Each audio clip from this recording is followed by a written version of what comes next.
You're listening to the Options Insider Radio Network, the home of the Options Podcast. For more quality options programs, visit theoptionsinsider.com or search for Options Insider Radio Network in your podcast provider of choice. Listeners can also access all of our programming through our mobile app available in the iTunes and Google Play stores. Select programs are also available via live stream at mixlr.com/options-insider. That's mixlr.com/options-insider. Don't forget to follow along with your favorite programs and submit your own questions for the hosts at twitter.com/options, stocktwits.com/options, facebook.com/theoptionsinsider, or via questions at theoptionsinsider.com.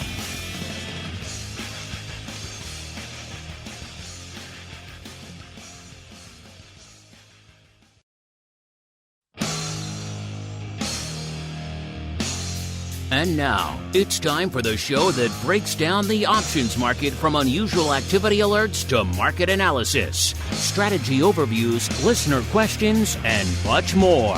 If it involves puts and calls, then our all-star panel will break it down.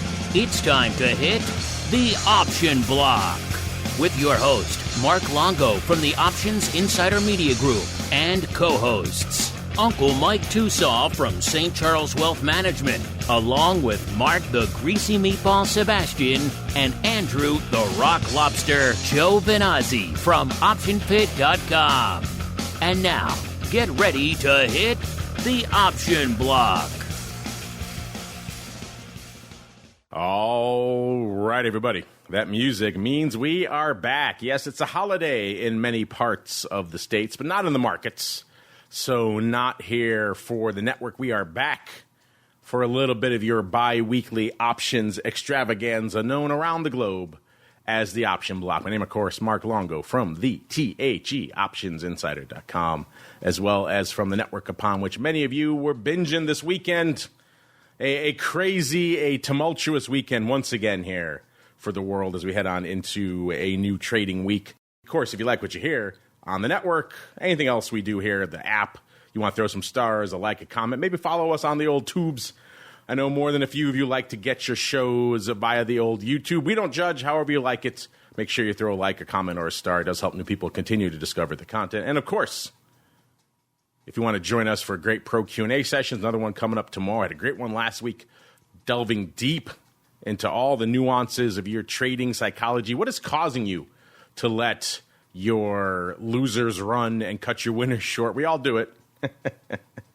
Get to some of the surprising roots of that. We had a great one. We have a little clip of it out there on social media. Of course, if you want the full thing, theoptionsinsider.com/pro. Also, Options Oddities had another banger one on Friday. We got up to a whole bunch of fun business on Friday on Options Oddities. So if you're not checking those out, you are truly missing out. And speaking of missing out, we are missing today on the old OB, the uncleest of Mikes. No Uncle Mike Tusaw from St. Charles Wealth Management. He is apparently in the midst of some technological issues. So apparently in the hinterlands of Chicago, they forgot to pay their internet bill for this week. But nonetheless, we are joined by the greasiest of meatballs, Mr. Mark Sebastian from OptionPit.com. I introduce him now, listeners, because it is time once again to commence our broadcast week in high style with a little bit of the old 80s wrestling trivia. Here we go.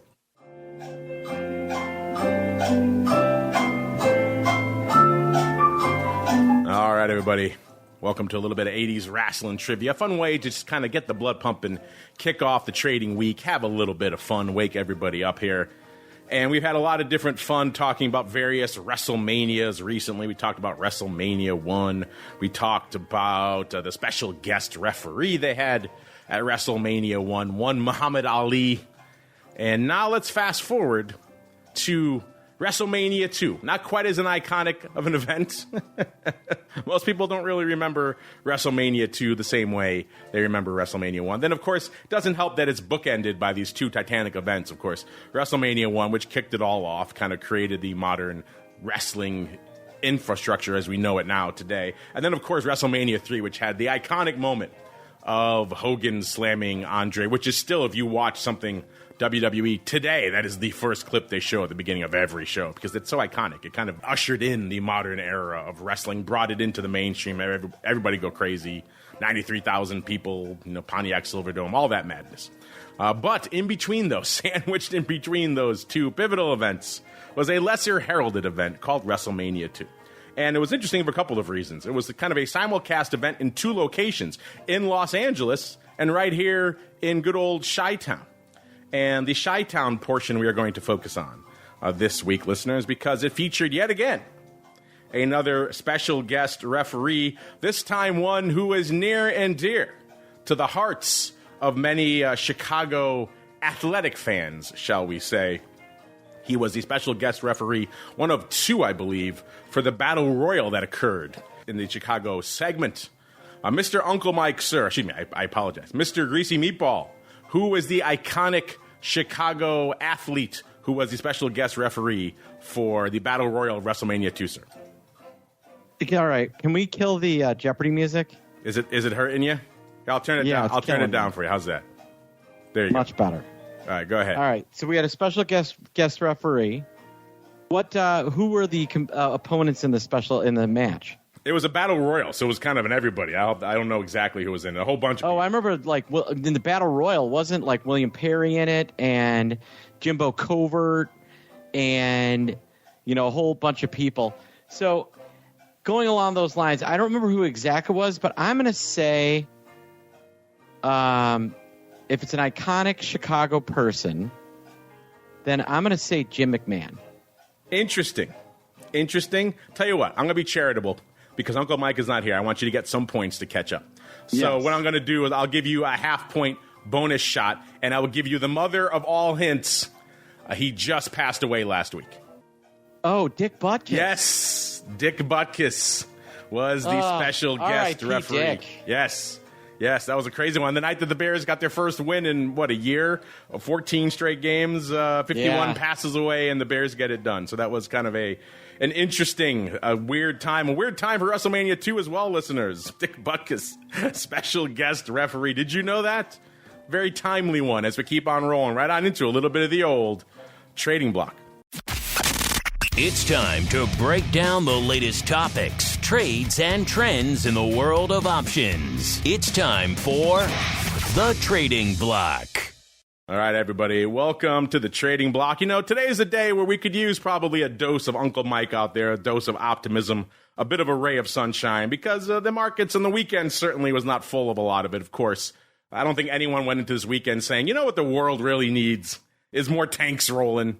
Yeah, that's exactly what we got this weekend. So a lot of people were looking to the markets to be pretty dire today, and they were early on. We saw a sell-off earlier in the session, the S&P breaking back through 4,300, getting down to looks like around 4,285 in that range before, as it seems to be inevitable these days, the worm turned and the market started to rally. And now, as we're kind of coming into the start of the show here today, we're back up north of 4,300, 4,306. So the S&P off about 0.05%, but it's threatening to turn unched at any moment, listeners. The Dow also similarly unched, the NASDAQ off about 0.33%. That means our vol friends kind of treading water. They were literally unched from the Thursday show not too long ago. As of right before we kicked off the show, they're about 1/10 of a point to the upside. So pretty much unched there. VIX at about an 1840, right when we kicked off the show. VVIX at a 95. That puts it literally unched from the Thursday show. VXX 24, so that's back up about 3/4 of a point. I'm sure if we re-racked that now, probably come in a little bit. UVXY 17 up about 0.6 of a point. SVIX giving up the ghost a little bit, back down to 26.5, down a little over a point, about 1.15. And good old UVIX, 3 3/4, was flirting with 3.5. I needed to be below that, but up about 1/4 of a point right now. Again, I'm sure if we re-racked this one as well, maybe giving up a little bit of the ghost as well there. So a lot to unpack.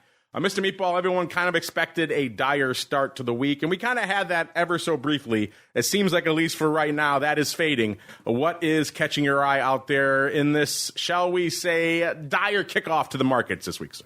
Well, this is kind of normal behavior. We get kind of a shock. It affects stocks initially, but then people start to think and go, is this really going to be a big negative for markets? And we get a little bit of a recovery. Volatility typically does stay a little higher. A little recovery in the bond market is actually helping stocks a little bit. But really, and then the big move is in energy. And, you see the pop in XLE and, of 3%, and you say, okay, well, now that makes some sense here. We can, we can kind of react to that. Yeah, we were just talking about energy, as of course we do a lot these days on our TWIFO program, talking about what the options were pricing in over there in WTI. It seemed like after threatening the triple-digit level, a lot of people were talking for a triple-digit. Of course, we saw a retracement over the past week and change, and we were looking at maybe WTI settling out where it was, hovering in the low 80s. Seemed like we had reached equilibrium, at least from an option skew perspective. Then, of course, all these events intercede over the weekend. And, of course, anytime there's tanks rolling in the Middle East anywhere, you're going to see WTI and just crude in general take a nice lift, and that's pretty much what we saw out there these days. Have you guys, I know recently you've been talking a little bit more about energy and oil. Any intriguing trades? You guys been slinging a lot of XLE out there lately, Mark? Yeah, we actually had some components of XLE on a trade going into this event. I mean, it was, this is not the way you want to win on a long oil play, I will say that, but oil was a little oversold anyway, so this maybe makes a little, that's exasperating. I think the move in oil is how kind of down in the dumps oil already was. Yeah, it's funny. A lot of people were calling for that triple-digit retest of oil before the end of the year. Then, of course, we got that sell-off I mentioned, and it seemed like we were kind of just vacillating in oil. Oil was waiting, just gently adrift, waiting for the next catalyst that would send it in one direction or the other, and apparently that direction right now, at least for the time being, of course, is up. Listeners, of course, stay tuned for TWIFO coming up a little bit later this week, where we get into all of that interesting material. I got a feeling energy is going to be back on the dot. Energy is just inescapable lately. Nat gas moving. People, Israel obviously not a big producer of crude oil, but nat gas reserves in that region, and so that's always popping that off. And again, of course, whenever there's tension in the Middle East, people worry about disruptions to supply of crude, so that sends things skyrocketing there. So I have a feeling, we obviously haven't run the report yet, we have to wait till Thursday for that, but I have a feeling energy going to be making it onto the show yet again. So if you're a diehard for another complex, hopefully you like a little bit more energy, because it just seems to be muscling its way onto the show week after week. Something's going on, a hurricane, labor strikes on the nat gas side, something to drive one or both of those, WTI or nat gas, or frequently both, into our movers and shakers. Again, every week, you want to see it for yourselves, listeners. You know where to go, cmegroup.com/TWIFO, TWIFO. Once you're there, you can run those reports whenever you want. So if you want to go check right now what's going on in WTI or nat gas options, have at it. It's all there for you completely for free, because we like you folks. And of course, we'll dive deep into all that fun on Thursday. Let's dive deep into what's lighting up these markets right now. And again, we could use a little dose of the uncleist of mics here on the show. Again, just for a little bit of refreshing optimism. I'll do my best to play the Uncle Mike role for you, listeners, and be my ray of sunshine that I normally am. In terms of paper, VIX never looked askance at some tragic events as a way to kind of drive some paper. And we saw some of that happening earlier in the session today. VIX putting up some numbers today. 555,000 contracts on the tape. Not the most explosive day we've seen, but also not nothing either. Usually probably coming in to a day when the bond markets are closed. A lot of people are off anyway. You probably would expect $150, maybe a couple 100,000 contracts on the tape. Probably a sleepier start to the week than we're seeing right now. The ADV 839. So as you mentioned on vol views, that continues to move in the right direction for folks who like a lot of liquidity and a lot of volume in VIX land. I mean, again, you're threatening 850,000 contracts a day. That is nothing to sneeze at. Seems like we are on pace to hit that again today. SPY at 3.9 million. But again, I usually say it's over 4 to somewhere around 4.3 million. Again, we are running it a little bit earlier in the show today because there is no Uncle Mike. So if we were usually probably about 5 minutes later, as we normally are, you probably would be right in that sweet spot of 4 to 4.3 million. As we are right now, listener, SPY 3.9 million. The ADV, again, also looking robust 8.64 million out there. The S, right where we expect it these days, listeners. The S is kind of like clockwork these days. 1.5 million. The ADV north of 3 million now. 3.16 million. Man, that is a lot of paper to go up in the S. And you know what? Just for fun. I don't know why I keep doing this to myself, because the answer is always the same.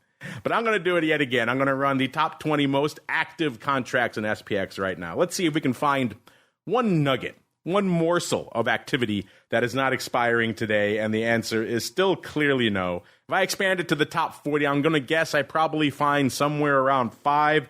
And let's see, I see 1.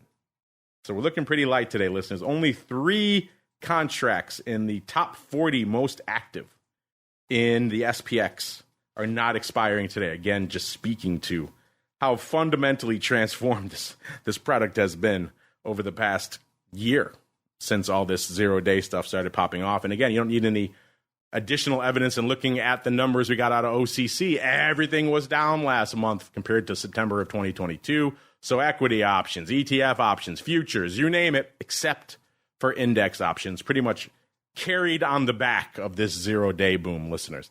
Let's go out to small caps, the IWM flavor out there right now, listeners. Small caps managing to break green, up about 1/10 of a point right now, 0.05% in small caps land, but managing to put up about 300,000 contracts right now. Their ADV 1.1 million. That seems like a pretty distant goal right now, but again, the session is young.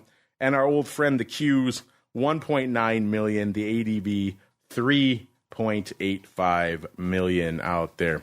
Let's go on to the most actives out here for today, listeners, see what's lighting it up. And again, we're kind of checking in on these a little bit earlier than we normally do, so a little bit lighter than we normally would expect, because it only costs you right now 137,000 contracts to break into the top 10. That's pretty freaking light, to put it mildly.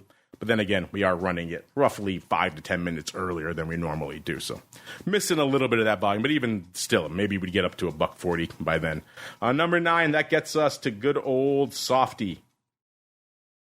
Let's see where our friend Mr. Softy is hanging out. 137,000 contracts for number 10. 328.10 up right now, about 85 cents. So managing to buck the trend after they hit it down to 323.18. So they were coming for it earlier in the session. And then now they've rallied it pretty much exactly $5 from there. So nice little recovery out there. And Softy, good for number 10. Number 9, we're going out to the king of the apes out there. AMC, 140,000 contracts.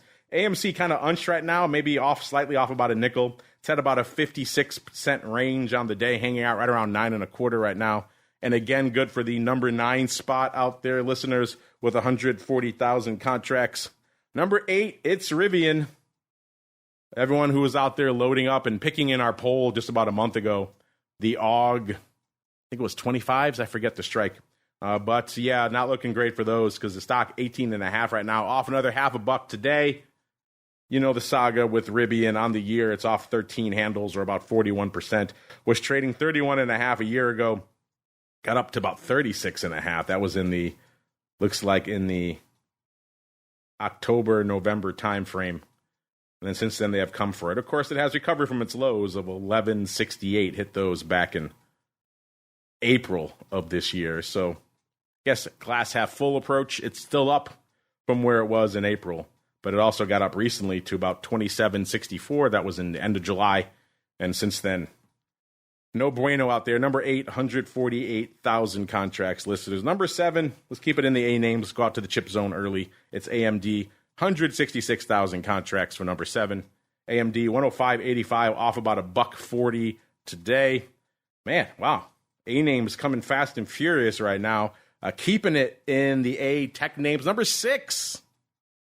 I can't recall the last time we've seen Apple this low. But again, listeners, this is kind of an aberrant show, running these numbers a little bit early, but Apple doing a whole heck of a lot of nothing right now. 200. I can't remember the last time we saw Apple with 200,000 roughly contracts on the tape. That's nothing. That's anemic. That's a rounding error for Apple. That's usually somewhere around what it could cost you to break into the top 10 on a decent day. 282,000 contracts on the tape today for the fruit company. Apple up about $0.25 right now, trading 177 3/4. On the day, it got down to 175.80, so they have popped it about $2 from that low. The high was a little bit north of here, 178.07. So, wow, yeah, Apple doing a whole heck of a lot of nothing right now. My goodness, I'm curious. On a day when Apple is doing nothing, what is being done? Listen, let's go find out really quickly. What is the hot thing on a nothing day? 28,000 of the 177 half calls expiring this week. That is the big trade out there, followed by 24,000 of the 175 puts. So both of those opening. So if past is prologue, a lot of very near-dated paper. I guess gun to your head, listeners, you had to buy one of those right now. 175 puts expiring this week or 177 half calls in Apple right now. Which one are you buying? Hey, the calls, they are slightly in the money. So maybe that's your winner chicken dinner. But you got to buy one. It might be a fun little flash poll. We had a fun one over the weekend about OATLY as well. Maybe we'll get to that a little bit later. That might be a fun little flash poll for this week as well. Gun to your head, you got to buy one of those. I got a feeling the Apple Bulls will win in that one, but you never know out there. Number 5, listeners, let's keep the train rolling. Let's go out to the artist formerly known as Facebook. Now this is Meta. 293,000 contracts on the tape. 317.30, up about $1.90 today. And again, number 5, still kind of a sleepy day for Meta. Number 4, we're going out to the Amazonians. Man, A tech names just dominating our tape. AMC, like, are they tech? Kind of. AMD, of course, Apple, the Amazonians. It's just endless with these. Amazonians number 4, 334,000 contracts on the tape. 127 and a third, off about 2/3 of a buck today. Looks like the low came 124 and 3/4. They have rebounded from that nicely. But also, actually, they're at about their high for the day right now, 127.35. So interesting out there for the Amazonians. Number 3, you know it's got to be here somewhere, listeners. Usually it's somewhere in the top 3. Today it is number 3. It is NVIDIA, the tip of the AI spear. Still selling off about $8, 449 and 2/3. 450 and a half was the high, the low 443 out there, trading 449.85 right now. Number 2, keeping it in the AI realm, listeners. This is Palantir, popping hard today, 1740. They have a lot of action on the defense side, as we know, listeners. So this could be seen as a boon for them. 16 and a quarter was their low today. 1783 was their high, trading 1738. So kind of a buck from their lows, but still off their highs of the day. But a nice little pop here for good old Palantir out there today. And again, good for the number 2 spot. That's pretty high. And again, aberrant numbers. We are running these a little bit lower than usual, or earlier than usual, I should say. And the number 1 spot, listeners, you know it, you love it. It's Tesla, 713. Again, that's light. That's roughly half of where it normally is. Usually this time of the day, 1.3 million is what we see with Tesla. I'm not sure if we re-rack that now, it might be closer to 1 million, but 255.40 right now, off a little over $5, about 512. The low for today, 252.05. The high, 256.62 out there. Of course, they made headlines recently, slashing prices yet again. More issues going on with them in China. So a lot of interesting things. As the day that ends in Y, there's going to be some vol in Tesla, and that amounts to 713,000 contracts on the tape. If you're looking for hot earnings action, well, you might have a few this week, listeners. After all, it's not complete sleepy season out there. Tuesday, a little bit of beverage vol, not Coca-Cola, not Warren Buffett's favorite. Let's go the other half. Let's go to the Pepsi Challenge with PepsiCo on Tuesday. Thursday, we've got some airlines coming back. We got Delta, we got Domino's, a pizza, and the Walgreens Boots Alliance. We just talked about them on Options Oddities. Some interesting put action out there. So we'll see how all that comes to pass. Easier for me to say. And then Friday, listeners, right back into the teeth of it with some financials again. JP Morgan Chase, PNC Bank, Progressive, and Wells Fargo as the wheel goes around again out there. Listen, let's hit a few of those right now before we get into some of the oddities. And I'm sure the Meatball has some fun odd paper he's found over there and all his various flow analysis that he's probably going to want to share with us as well. Let's go out here first to PepsiCo. PepsiCo tomorrow before the bell, 160 and about a quarter is where it was trading when we ran our reports. Listeners, again, brought to you courtesy of our friends over there in OATLY. Check them out, ORATS.com, the place to go to kick the tires and light the fires. That straddle in PepsiCo, man, that thing is looking, I think the technical term is super juicy, listeners. It's $5.50 right now. In the past, they've moved $2.30. More than 2x for PepsiCo?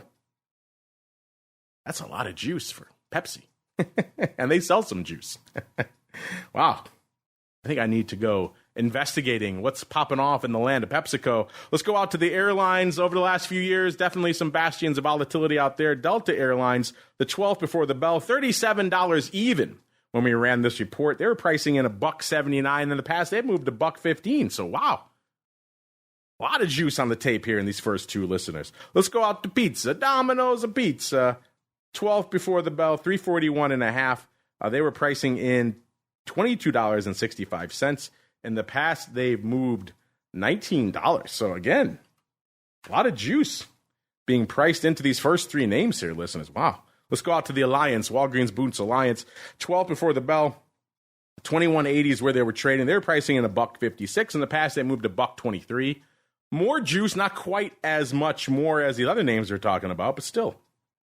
More juice appears to be the order of the day as we're heading into this next cycle here. Let's get out to the financials, see what they're pricing in, listeners. Citi, 13th before the bell, $40.50. They're pricing in $1.65. In the past, they've moved to $1.48, so slightly more juice, nothing earth-shattering there. And JP Morgan, 13th before the bell, $145.10 is where they were trading. They were pricing in $4.83. In the past, they've moved $4.05, so that's a fair amount of extra juice in good old JP Morgan. So just in this first rash of earnings we have upon us in the early blush of next cycle, listeners, it seems like the smart money is betting on a little bit more action to come, which is funny because people have been saying that for the first cycle of this year and then the second cycle of this year and now heading into the third cycle of this year. And so far, we've been disappointed every time. In fact, last season it ended up right around par, 101, somewhere in that range, and our long-term average is 99%. So anyone's guess whether we're going to outperform that. At least so far, the smart money in the early betting appears to be yes, listeners. You want to see those for yourselves, only one place to go, theoptionsinsider.com. Click on the Options, News, and Articles tab to begin your journey to the dark side as we continue our journey right on into the Odd Block.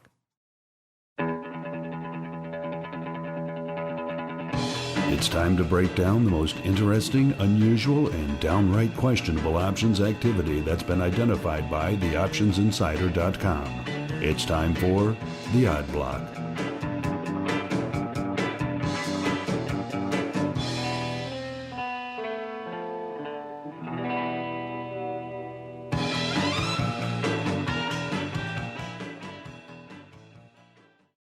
All right, everybody, let's get weird. Let's get wild. Some might say we even get a little whimsical on this section. And hey, I think we all could use that right now. Let's kick it off. Before I get into our paper, Mr. Meatball, I know you folks over there in the land of the pit are always crunching some fun flow and spotting some intriguing nuggets that caught your eye. Before we get into our paper, anything catching the eye of the Meatball these days as we head into the Odd Block, sir? Yeah, so far the biggest trade of the day is in VIX. A trader bought the November 14-15 put spread. Looks like about 50,000 times for 16 cents. I like that play a lot. The next biggest trade, do you have this MDLZ trade, Mark? We do not have at it, sir. June 55 puts, 190 buyer. So, you know, these consumer staples, consumer non-discretionaries, they've been taking so much pain. And here we have a trader going out to June and buying further out of the money. Just continues to look a little ugly. And, you know, I don't know what's next for it, but it don't look hot. And then do you like your TPX reports? I love them. We are going to get to those in a second. We'll get to those. Oh, so we got TPX. And I'll get to those. Cool. Let's dig into the MDLZ a little bit first, too, because that's interesting. Yeah. They kind of just popped off right as we're kind of doing the show here.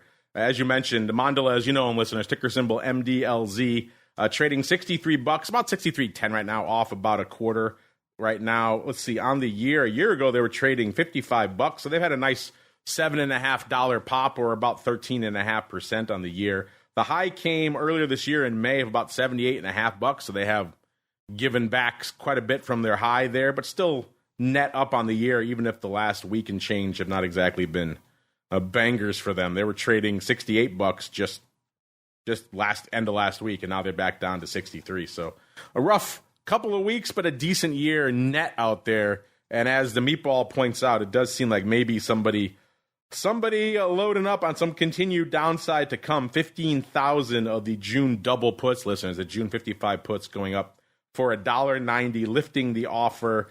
That was stock was right about here, 63.06, and these went up. Again, these went up not too long ago, listeners.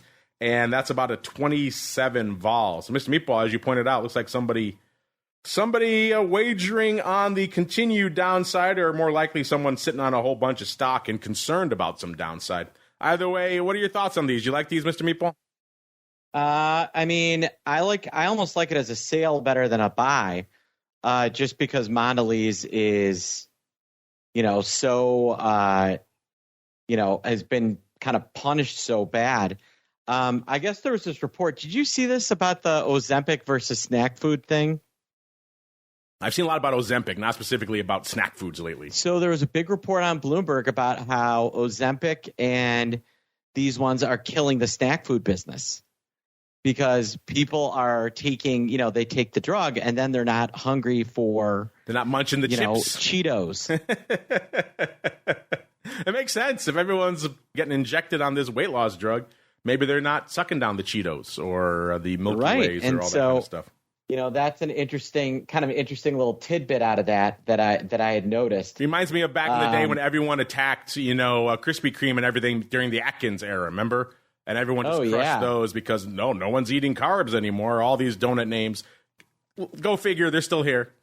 All these years later. They are. Atkins maybe is still a thing, obviously. It's transformed into keto and everything else, but maybe not quite the vanguard of dieting that it was back in those early days. But you're right, I don't love these. It's $1.90. It's pretty juicy. It's buying a put right at the 52-week low. Never my favorite thing. Never. Yeah, I think if I had a gun to my head, again, my favorite thing in our questions of the week, gun to my head, I might lean that way as well. I have to get digging a little bit more about Mondelez if I want to load up on a bunch of it there. But just looking at this chart right now, I don't hate it. I don't hate the sale of those. What do you like? Listen, you like buying those? You like selling those better out there? I got a feeling I know how you folks lean and probably lean towards the selling. Let's get out to some of your favorite, Mr. Meatball, the TPX reports, a.k.a. listeners, Tempur Sealy International.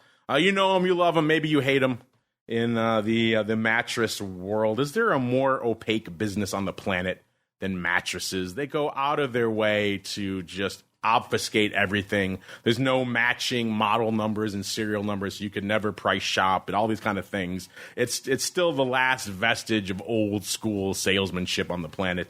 And I know people are trying to disrupt it, but yeah, it could use a lot of disruption, to put it mildly. But that's a conversation for another day. Tempur Sealy, ticker symbol TPX, trading $40.88, off about a dime today. Let's see, on the low came at 40 1/4, so it has rebounded from the lows today. On the year, a year ago, it was trading 26 3/4, so a nice rebound here in Tempur Sealy. Man, it's been a banger year for them, up 52, almost 53%. A little over 14 handles. They rallied it pretty early, got up to 44 1/4 on February 2nd. So like a lot of the market listeners, it seemed like it kind of hit its initial apex on February 2nd. So it got carried right along with the market. Then it kind of drifted lower, got down to about $35 and hung out there for a while until July. Then in July, I started kicking it up into higher gear again, got up to about, looks like it's high for the year of $47.70. That was on September 1st. And then since then, it's given up about $7, back down to about $40.89 right now. And looks like our eye of Sauron spotted out there again. The old super juicy line in the sand puts. In particular, it was the October 37.5. So I said we're trading about $40.90 right now. So these are a little over $3 out of the money puts, listeners. Looks like paper probably selling these for around 15 cents. I say probably because it was a bit of a terrible market. No bid. There was no bid for these, not even nickel bid. No bid at 35 cents. Those are the kind of markets we wish we could have made back in the day as market makers. The stock was a little bit lower, actually, 40 1/3. So, again, probably putting fuel to the fire. They probably sold these. They got a nice pop in the stock if that's the case. And the earnings are after October expiration, so no earnings in these. Mr. Meatball, it's clear that you noticed these. What are your thoughts on this super juicy sale in your favorite TPX? Yeah, it was interesting. It's had a really rough slug. So, it doesn't surprise me that someone come in and say, you know what, I like my Sealy Posturepedic or my Tempur-Pedic bed. I'm going to sell some puts here. Inexpensive, line in the sand, looking to pick up a little bit of yield, no earnings. It makes sense to me. It's not insane. It is not insane indeed. Again, we like more than 15 cents usually, but these don't have long to live. So you can't expect $5 for these puts either, listeners. But intriguing stuff out here. Speaking of intriguing stuff, let's go pay off some of the intriguing stuff we've talked about on the show recently. This time, listeners, let's go back all the way to the heady days of August 24th, the dog days of summer. It was a wild time, listeners. Options volume defying all logic, flying fast and furious. It was a crazy time, August, listeners. In particular, August 24th, we were talking about Foot Locker. Good old ticker symbol FL, listeners. Let's see. Foot Locker on the year. Let's see. A year ago, it was trading $32.21. And right now, trading $20.40. So no bueno for them. Off nearly $12 or 33% on the year, listeners. Yeah, it looks like the low actually came at about $14.84 not too long ago. So they have rebounded from that. They're up to about $20.50. I guess if you want to look glass half full, they've rebounded about 15% over the past month, so not quite as dire. But when we were talking about them back in late August, listeners, we talked about somebody liking themselves a little bit of the old upside in good old FL. They came in and scooped 4,198 of the SEP 20s. They paid a quarter, lifted the offer for these bad boys. The stock at the time was $17.32. And let's see, there were no earnings in this. There were earnings there are earnings coming up on November 17th, so they obviously had already just had their earnings. And then they came in, they bought more, 2,198, so 198 is apparently the magic number with these, for 32 cents this time. Then about 2,000 for 32 cents again, and then they kept going, total of about 14,000 on the day, listeners. And again, the stock was $17.32 roughly when they started buying these, and they were buying the 20 calls for prices from a quarter up to, looks like around 33 cents, 14,000 times. The stock moved, the stock rallied, but it didn't quite get there. It didn't quite get to the 20 handle, listeners. The stock closed on expiration $17.76. So $17.76, an excellent year. Not quite an excellent price for these call buyers, listeners. Of course, they didn't wait that long to get the heck out of Dodge. They bailed. It's like a week and change before expiration. They decided, you know what? There's still a bid for these things, as nominal as it may be. Let's get what we can and get the heck out of Dodge. They dumped 9,300 of them for a nickel, and then 9,300 more for another nickel or so. So they pretty much bailed on all these for about a nickel. So we took a bath on these, lost somewhere in the neighborhood of 25 cents for all these. So on that first print we saw, or actually we add them all up that day, 14,000 of them, you're talking around 350 grand. If there's more volume, it may have come in subsequent days, in which case they lost even more on these. But just in the initial roughly 14,000 we profiled on that day, you're talking somewhere in the neighborhood of $350,000. Mr. Meatball, sir, what are your thoughts on this? Apparently they swung for the fences and they flew too close to the sun in Foot Locker, sir, and they got burned.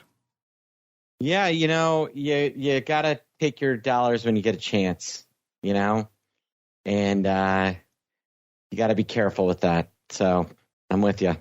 They got out. I can't fault them for that. They got out for a nickel, so they got out for about as low as they possibly could. But they still it's true. They managed to salvage some of their money, but not quite the bonanza out there. Sometimes, listeners, you swing for the fences, and alas, it does not come to fruition. But it does come to fruition, listeners.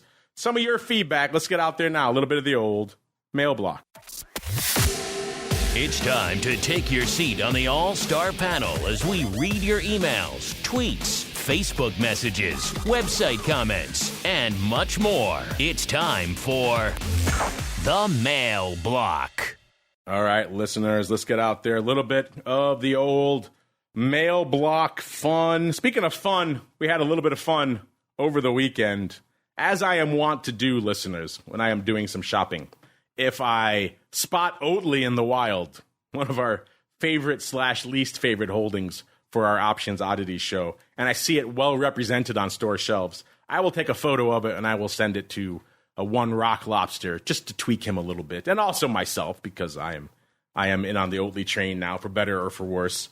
So I saw a bunch of it in the store over the weekend. I sent it to the Rock Lobster, and that kicked off a little bit of fun on Twitter, listeners, where we asked you folks just quite simply, which level will OATLY hit first? As of Friday, it was at about below 80 cents. Let's see, where the heck is OATLY hanging out right now? 69 cents. So yeah, looking great, looking robust. We asked you quite simply, which level will OATLY hit first? We got optimistic. We said $5 or $0. So it's going the way of the dodo, or it's going back north. This one just makes me laugh, because that's what else can you do at this point, listeners, but laugh at it. Mr. Meatball, sir, if you had to vote, which way are you voting? Which way do you think our audience is voting? $5 or $0?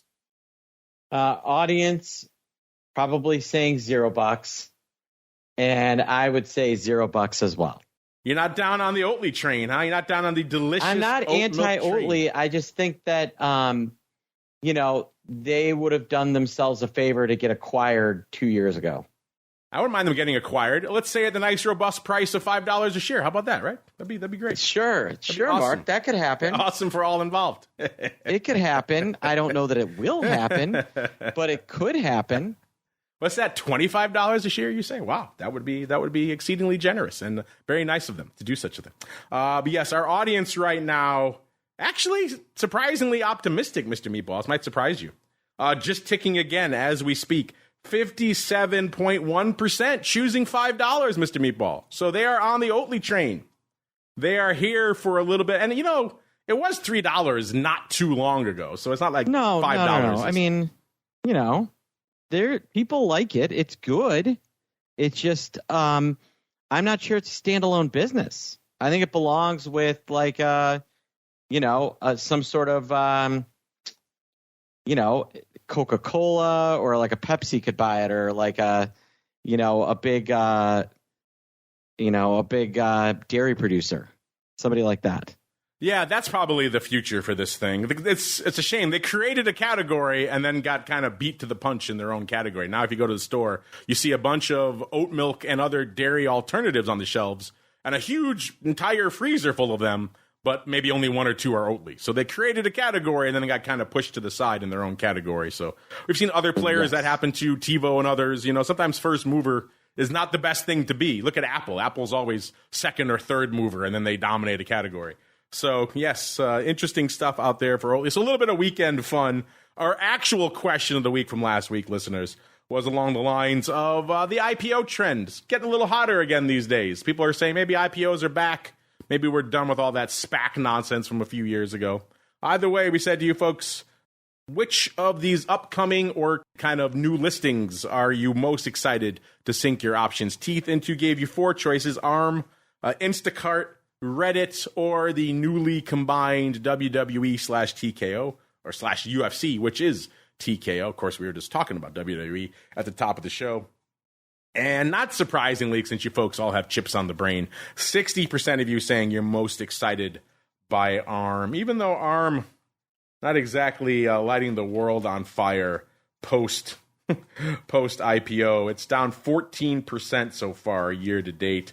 Trading right now 54.69, managing to pop a little bit today, and it's up about 2 3/4 or a little over 5% over the past week. So it has rebounded from its low of 49.85 up to about 54, almost in 3/4 right now.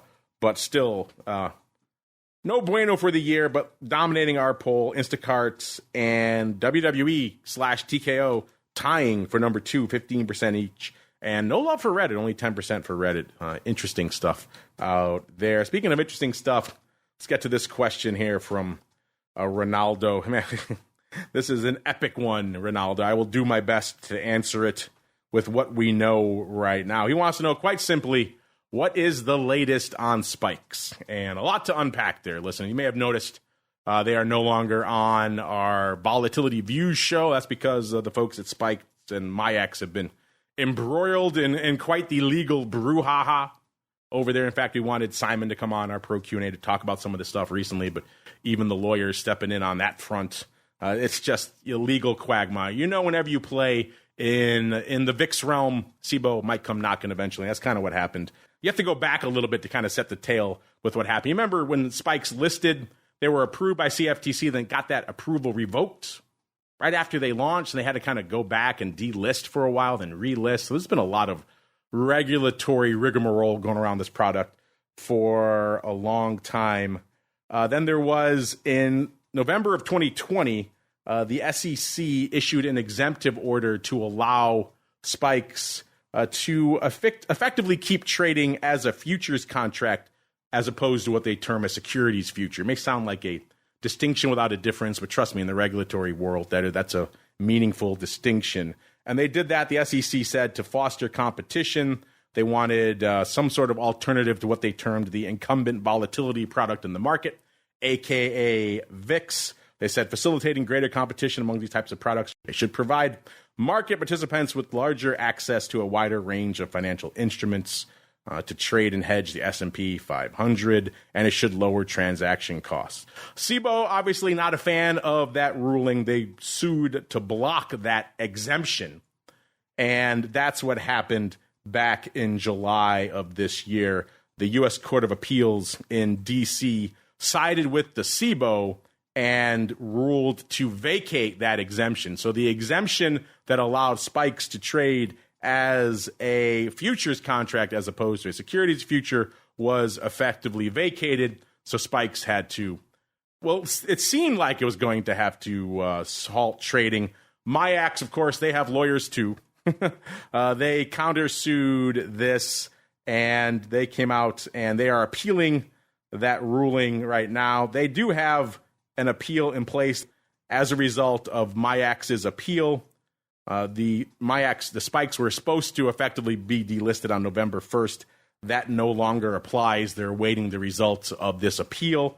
So now the earliest date at which Spikes futures could be delisted is January 1st of next year. So obviously, as you might imagine, they have a lot to say on this front too, saying that there is a government-sanctioned monopoly in the volatility space. So allowing this, the court has created significant market disruptions and investor harm and so on and so forth. This quote-unquote Healthy Markets Association. I love the names of these various industry and trade groups out there.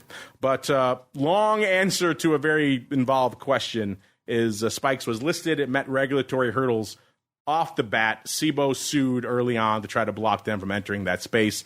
MIAX existed, and the Spikes existed on this exemptive order from the SEC, which dates back to November of 2020. SIBO was finally successful in vacating that order in July of this year, and now MIAX is appealing that. So depending on the outcome of that appeal, we'll see if Spikes can continue trading or if it will be delisted, and maybe they'll have to retool it or somewhere along these lines. So once again, the lawyers are dictating what's going on in the world of volatility, which is never a good thing. Mr. Mark, a lot I just laid down there on the regulatory side, which is no one's favorite side of the vol space. But any thoughts on what's going on over there, sir? Yeah, I think it's good for competition. I'd like to see something come out of this. And, I think it's one of those where it could be good for both parties if they didn't just kind of fight it. I'm a big fan of the SIBO, but I'd love to see, this, this come together. Obviously, I'd love to see Spikes become a truly viable product. Yeah, I think that'd be great. Just more products for vol traders to trade is a good thing. That creates more interest in the space. It creates a bigger ecosystem. I was down to FIA. I saw some people from Eurex. I told them the same thing. I say, hey, let's get your V stocks up and running. We want something that has a little bit of European flavor in the vol space. That would be great. More products for people to trade at the end of the day is a good thing. So there you go. Who wrote that question? And that was Ronaldo. Good question, Ronaldo. A detailed one outside of some of the scope of our show sometimes. You don't get into the regulatory side too often. But hey, Uncle Mike's not here, so we had a chance to play as we keep on rolling and go around the block. It's time to tell you what we'll be watching on our trading screens until the next episode. It's time for Around the Block. Whew, that was a lot of regulatory talk. Let's instead shift gears now and look ahead, see what we're keeping an eye on in the markets. Mr. Meatball, obviously there's a new macro wind potentially buffeting these markets around in the terms of what's going on the geopolitical front over there in the Middle East. Right now, the markets, it looks like, still managing to mostly shrug that off as we're kicking off, or I should say as we're ending the show here. We have now turned fully green, very firmly green, listeners. S&P up about 0.5%, Dow up about 0.5%, and NASDAQ up about 0.33%. So as a result, our vol friends retreating, S&P now, VIX back below the 18 handle out there. So at least for right now, Mr. Meatball, the market shrugging all this off. What are your thoughts on this response to what we're seeing out there, and what else are you keeping an eye on for the rest of the week, sir? Well, like I said, I think we'd be up more if this thing hadn't happened over the weekend. These macro events tend to kind of get brushed aside. If there's a trend, obviously they're going to still affect oil, still affect the dollar. You're going to see some effect on overseas markets. But near term, I think you got to be bearish volatility and somewhat bullish the stock market here for a little bit until we run into CPI. I am indeed bearish vol, so we'll see what we get by the end of this week. It looks like UBIX, already back to about a 3.5 level out there right now, so giving up quite a bit from the start of the show. So we shall see what's going on out there right now. But at least for right now, listeners, it seems like our markets are once again in the mode we have come to expect from them, green, to kick off the week. Unfortunately, that music means we've come to the end of this Uncle Mike-less episode of the old OB. But you know what, listeners, if you're not tired of me droning on, this time not about regulatory stuff, don't worry. I'll be back immediately after this show, so all you folks hanging out in the live, don't have to wait at all. Immediately after this show with a little taste of the old crypto rundown for you folks. I know you were starved last week. FIA was in town. I had to head on down to some meetings and events down there, so no crypto rundown last week, but we are back breaking it all down for you immediately after the show today, so look forward to that. And, of course, you want to check out what our buddy Mr. Uncle Mike has cooking. Only one place to go, stcharleswealth.com, the place to go. Give him a follow on the old Twitters, at Mike Tusaw, Tosaw, all one word. And Mr. Meatball, sir, if you got anything fun popping off in the land of the pit this week you want to plug, have at it. And then B, if folks want to learn more, where should they go? What should they do? Yeah, come to optionpit.com. We're posting content there every day. Come check us out. We've been talking about, today I kind of gave you a primer that I thought things would go up on the day today, and they have. How much more we're going to go up, I don't know, but we're trying to put out helpful, actionable content every day here at optionpit.com. And I saw Mr. Rock Lobster. He did his up on the day tweet last week. He was very proud of that. That was impressive. I did not expect that either. I mean, his tweet wasn't impressive. Not exactly the best in terms of grammar and spell checking, but the timing of it and the sentiment was correct, yes. Yes, indeed it was. So he did dive in there. When I was with you, I did not think we were going to turn green. But hey, never underestimate the bull at the end of the day. And if you want to reach out to said Rock Lobster or the Meatball or anybody else over there, the land of the pit, optionpit.com, the place to go. We got to get on out of here, but don't worry. I'm back again immediately in your ear holes if you're listening live with a taste of the old crypto rundown. And then, of course, back again tomorrow with a double dose. You got a pro Q&A coming at you, as well as the advisor's option. So a double dose of awesome content coming your way tomorrow. Wednesday, of course, back with the old OBC. Might be an interesting one this week. They're always interesting, I think, but this might be especially interesting. So stay tuned for the old OBC on Wednesday. And then back again on Thursday with the Flow Master. Another episode of the Option Block. Stay safe out there, everybody.